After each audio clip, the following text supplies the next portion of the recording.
Assalamualaikum warahmatullahi wabarakatuh. Nama saya Ummu Shahidah binti Zakariya, pelajar perubatan tahun 3. So hari ni saya diberi kesempatan untuk share beberapa tips on how to make a good note. So good notes ni dia subjektif tau. Ada orang rasa method A is a good note, method B is a good note, ada yang rasa my is a good note, ada yang tak prefer sangat nota. Macam saya prefer nota sebab saya rasa nota ni dia simplify all the lesson or that particular topic into simplified way so that dia useful untuk kita revise nanti nak dekat-dekat exam. Okay, so ada beberapa tips lah yang saya gunakan bila saya buat nota. Yang pertama, saya color coding dia. Saya color coding dia especially in loaded information. This color coding is very important sebab kita boleh differentiate between main points, explanation atau example.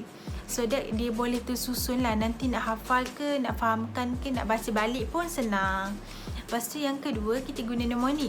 Contoh farmakologi, banyak kan nak kena hafal drug. So this mnemonik sangat membantulah untuk simplifikan kita untuk hafalkan dia, especially mnemonik yang relate to ourselves.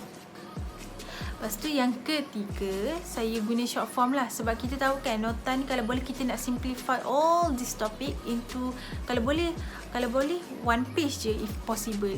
So untuk make this possibility is possible, kita shortkan dia by guna short form. Kalau boleh short form ni yang short form yang kita faham lah, sebab nanti korang nak baca balik senang. Okay, yang keempat atau last, biasanya setiap note-note saya, lepas saya dah baca, saya akan tampal satu sticky note. Saya buat overview on that notes, so that saya boleh nampak, oh dalam notes ni ada points ni, yang ni penting, yang ni saya highlightkan. So apa poin-poin under dia, so that nanti kalau korang nak select dia lah last minute, nanti korang nampak overview, korang dah boleh recap balik apa yang korang dah hafal, apa yang korang dah faham. So that's senang lah untuk korang revision, especially nak dekat-dekat dengan exam.